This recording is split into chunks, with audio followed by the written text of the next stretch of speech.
Hi all, I'm Dr. Shreya Govind. I'm performance coach and a POS trainer. Welcome to our Sitcon talk show with Poonam and Shreya. Hi all, I am Poonam Madan. I am the founder of Break Free from Stress Training Solutions. I'm a corporate trainer and a happiness coach.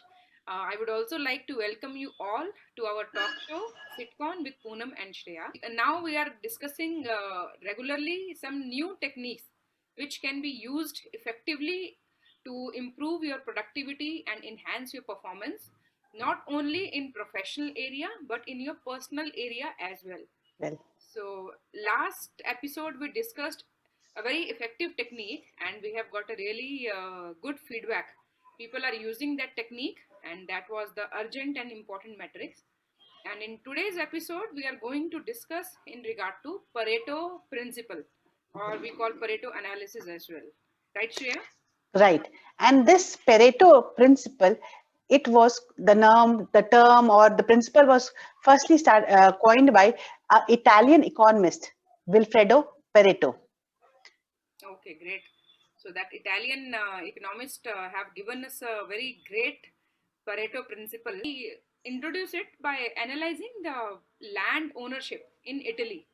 And what he found was 80% of the land in Italy was owned by 20% of the population. Correct. So this is how he formed a relationship that is generally now known as the 80-20 principle. 20. So, in corporate life, we use this principle by saying that 20% of our efforts contribute to 80% of our result. Correct. So, And, yeah, please.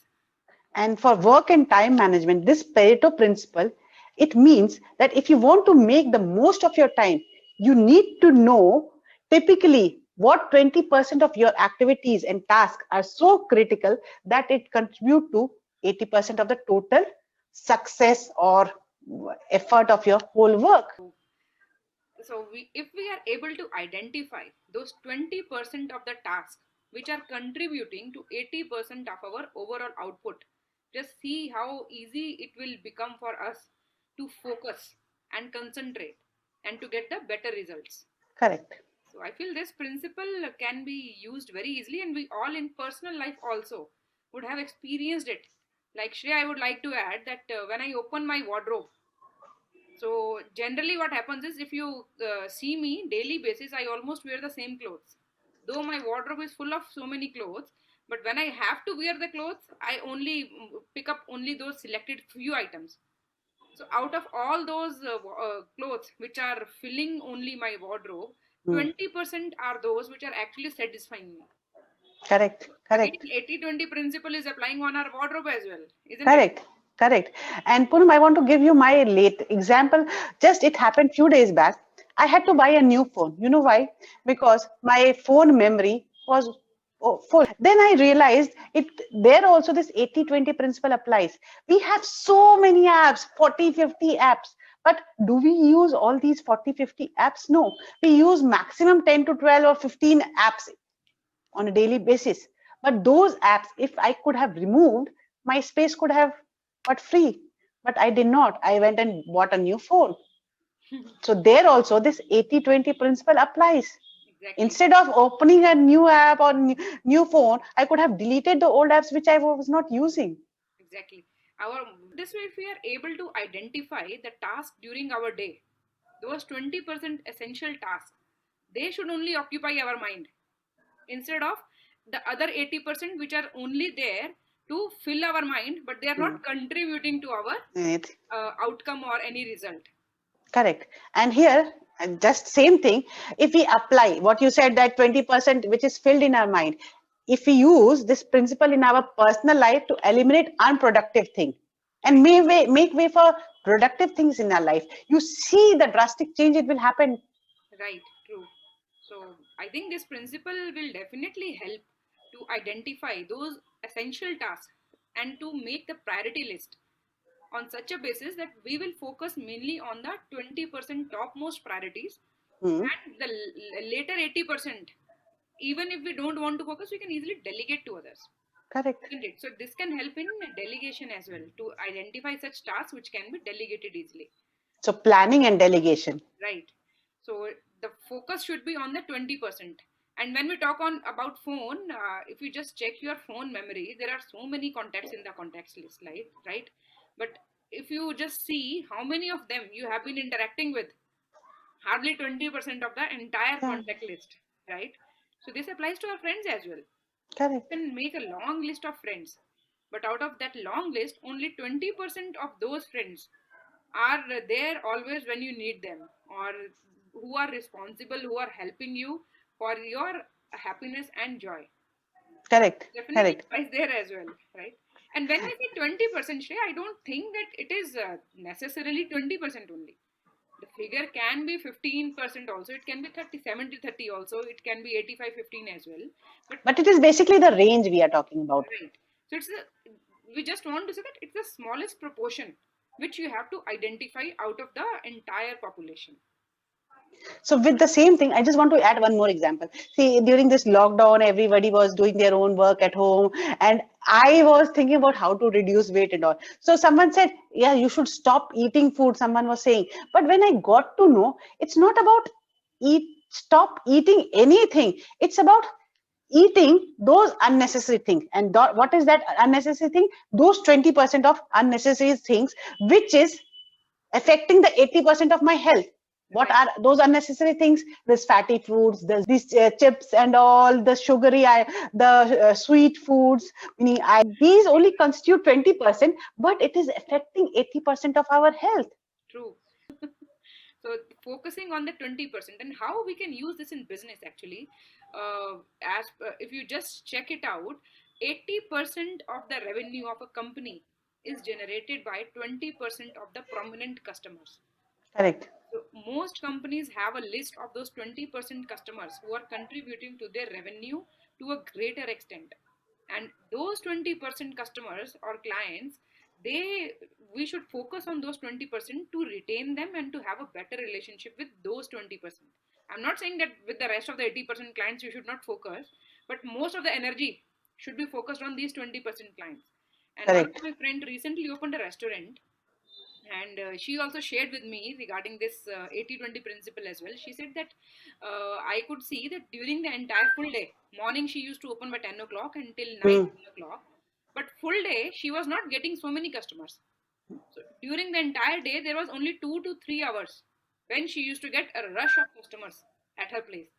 So she identified that small proportion during the entire day, and she said that during that particular time, I always focused on the restaurant business only. So everyone in the staff was given this instruction: "Ki is time pay. You have to be here. You have to completely focus on the business." And this I is think it goes with every business, yeah, true, not only restaurant, hotels on all also. right? When you look at other hotels, do you think they are fully occupied throughout the year? No. I mean, yeah, It's only during the holiday season, weekend time, only those hotels are fully occupied. right. And those days only help them to achieve their profit. And I feel, Shreya, when you were working in HR, you should also have identified certain employees in your organization, right? Yeah. So 20, and thanks for bringing this out, Poonam, that when I was working in HR, when we used to do succession planning, when we used to do performance appraisal, and 20% of employees were responsible for the 80% of company's output. So we used to identify who are 20%, who needs to be trained, who needs to be more focused on, so that our company's growth, it helps in company's growth, helps in company's revenue and all. Right, right. So net we can say that if we are able to identify that 20% of the tasks which we are performing that are contributing to 80% of our success or result, then that Hmm. will help us to manage time more effectively, Correct. right? So instead of focusing on perfection of 100%, we Hmm. focus on perfection of that 20%, and let us delegate the rest of 80% tasks to the people who can do at their own pace, and we can just supervise it, Correct. Correct. right? So that will make our task better, effective, and productivity will increase. Correct. But when you spoke about perfection, I want to say that sometimes it is okay not to be perfect. Right. But there are few people who just go that I want to be perfect, I want to be perfect. Sometimes let go of that feeling, yeah. Right. Sometimes it is okay. Yes. Great. So this principle is definitely going to help all of us to Hmm. prioritize our task, and instead of focusing more on what not to do and what to do, we can make a to-do list, and Correct. in that to-do list just focus on what is important, Hmm. that you have to focus on, and you will be surprised to see that only 20% of those tasks need your attention, and rest 80% can be easily delegated to others. So before you begin any work, as just Poonam said, make a to-do list and ask yourself, is this task in your top 20% of your activities or in the bottom 80%? Right. So if it is in the top 20%, definitely it needs your attention. But if it is Correct. not in the top 20%, then it can be easily delegated or it can Correct. be delayed. Correct. Yeah. So to our viewers, I would like to ask, will you be doing this, following this technique in your personal and professional life? If yes, then do start working on your to-do list, identify your tasks, and make a priority of those 20% which are actually helping you to be successful. Correct. So this will definitely help to effectively manage your time and get work done easily. So I would want all the viewers who are watching, all the people who watch our shows, to want to ask them, you have to categorize which 20% of activities, people, work, passions are resulting in 80% of your fulfillment. Right. Which 20% of your things brings 80% of your joy. You need to identify which 20% of food you eat that day brings 80% of your um, fitness. Right. So are you all ready to identify that 20% in your life? Do type in below by writing yes, and we will be happy to read your comments. And do share your experiences, any questions you have, any suggestions you have with both of us. I have shared our email ID, our contact details below, so you can just type in and make us aware of what are your thoughts on the 80-20 principle or the Pareto principle. And I'm sure after attending today's session, you all will go to Google and search on this Pareto principle and will start applying it in your life. And soon you will start getting better results. So, with this, Shreya, should we wind Yeah, up today's episode? sure. So before we close on, I just want to say that for Pareto analysis, there are few detailed steps required. If you want to know about those details, you can definitely contact us through our details which are mentioned here. So please reach out to us. Please share your views. Please share your comments. And thank you so much. And please do apply this. And I'm very sure it will help you in being more productive and being more successful in your life. Great. So, with this, let us wind up today's episode. Thank you so much for tuning in. Till we meet next, keep smiling. See you all. Thank you so much. Keep smiling and bye. Take care.